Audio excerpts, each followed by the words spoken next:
Allahu Allahu Allahu Allah Allahu Allah. Assalamualaikum warahmatullahi wabarakatuh.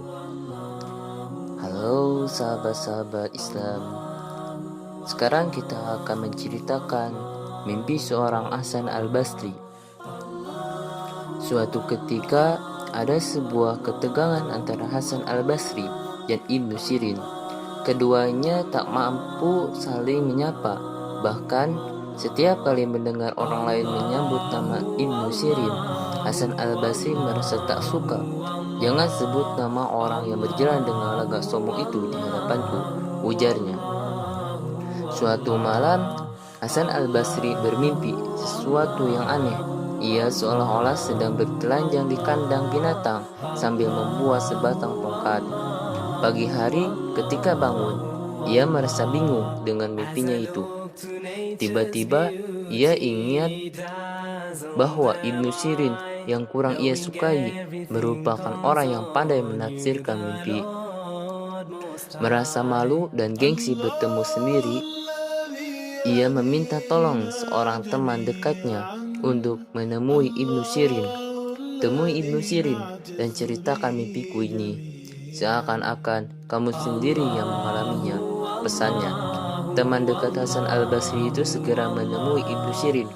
Begitu selesai menceritakan isi mimpi tersebut, Ibnu Sirin langsung berkata, "Bilang pada orang yang mengalami mimpi ini, jangan menanyakan kepada orang yang berjalan dengan lagak sombong.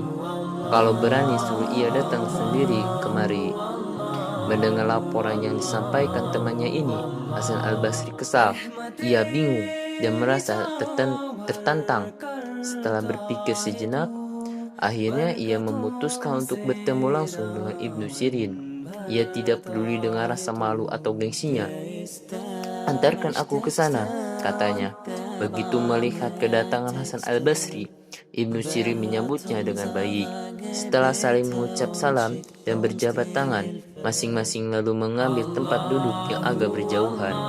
"Sudahlah, kita tidak usah basa-basi, langsung saja. Aku bingung memikirkan dan menafsirkan mimpiku," kata Hasan Al-Basri. Lalu ia menuturkan sekilas tentang mimpinya. "Jangan bingung," kata Ibnu Sirin. "Telanjang dalam mimpimu itu adalah ketelanjangan dunia. Artinya Anda sama sekali tidak bergantung padanya karena Anda memang zuhud. Kadang binatang adalah lambang dunia yang panah itu sendiri. Anda telah melihat dengan jelas keadaan yang sebenarnya.